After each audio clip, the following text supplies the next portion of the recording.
क्या आप जानते हैं एक ऐसे योद्धा की कहानी जो युगों तक जिंदा रहा, जिसने त्रेता युग में श्री राम की भी सेवा की और द्वापर में श्री कृष्ण से युद्ध भी किया। एक समय था जब राक्षसों का आतंक पूरे संसार पर छाया था, जब भगवान को स्वयं पृथ्वी पर अवतार लेना पड़ा धर्म की रक्षा और मानव जाति के कल्याण के लिए। लेकिन क्या आप जानते हैं उस समय एक ऐसा योद्धा था जिसने रामायण की दिशा बदल दी थी, पर उसका जिक्र बहुत कम होता है। आखिर कौन थे वे महान योद्धा, जानने के लिए इस वीडियो को अंत तक जरूर देखिए। जब सृष्टि की रचना हुई तो देवताओं ने एक भविष्य देखा, एक ऐसा काल जब अधर्म सिर उठाएगा और भगवान को मनुष्य के रूप में अवतार लेना होगा। तब ब्रह्मा जी ने एक ऐसे योद्धा को रचा जो ज्ञान में भी महान हो, शक्ति में भी प्रचंड हो और जो हमेशा धर्म के पक्ष में खड़ा रहे। वो थे जामवंत जी।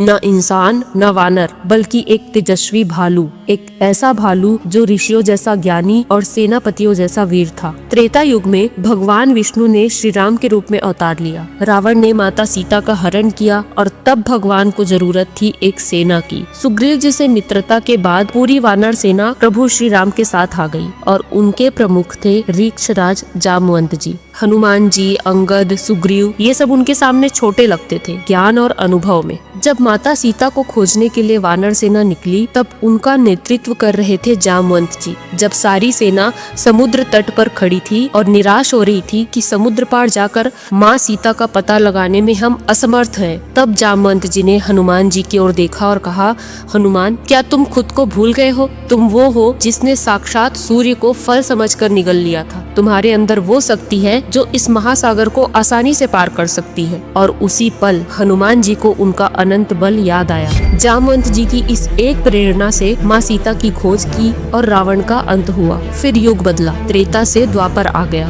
भगवान राम ने अब श्री कृष्ण के रूप में जन्म लिया था और एक बार फिर जामवंत जी भगवान से मिले, परंतु इस बार सहायता के लिए नहीं, युद्ध के लिए। भगवान श्री कृष्ण को चाहिए थी स्यमंतक मणि और वो मणि थी जामवंत जी के पास। स्यमंतक मणि क्या है और वो भगवान श्री कृष्ण को क्यों चाहिए थी, इसके बारे में हम आपको आने वाले वीडियो में विस्तार से बताएंगे। भगवान कृष्ण और जामवंत जी के बीच 28 दिन तक युद्ध चला। पर्वत हिलने लगे, पृथ्वी कांपने लगी, क्योंकि दोनों ओर युगों युगों के महान वीर थे। लेकिन फिर जब जामवंत जी ने पहचान लिया कि ये कोई साधारण योद्धा नहीं है, ये तो मेरे प्रभु श्री राम है, तो वे नतमस्तक हो गए। भगवान को वो मणि सौंप दी और अपनी बेटी जामवंती का विवाह भगवान श्री कृष्ण से कर दिया। ऐसे थे महान योद्धा श्री जामवंत जी, जिनकी भक्ति, नीति और उनका अनुभव आज भी हमें सिखाते हैं कि एक सच्चा भक्त कभी समय से नहीं हारता, बल्कि समय को हराता है। अगर आपको जामवंत जी के बारे में ये जानकारी पहली बार पता चली है तो इस वीडियो को ज्यादा से ज्यादा लोगों तक शेयर कीजिए, ताकि और भी लोग अपने धर्म और इतिहास से जुड़ी कथाओं को जान सके। और ऐसे ही पौराणिक और धार्मिक जानकारियों के लिए हमारे चैनल भारतीय सनातन धर्म को सब्सक्राइब जरूर कीजिए। धन्यवाद। जय श्री राम।